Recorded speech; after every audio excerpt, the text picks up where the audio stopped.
এটা হচ্ছে শ্রী শ্রী কিরিটেশ্বরীর মাতার গুপ্ত মন্দির।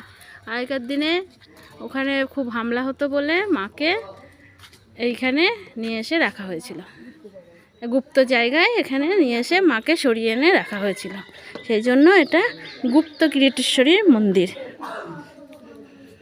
এখানে শিবও নিয়ে আসা হয়েছে, এই যে শিব ঠাকুর।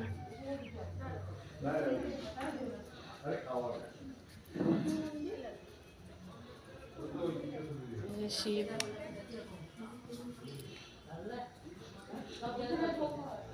এখানে ভোগ হয়, মায়ের ভোগ। এই যে আসল মন্দির, ভোগ খাচ্ছে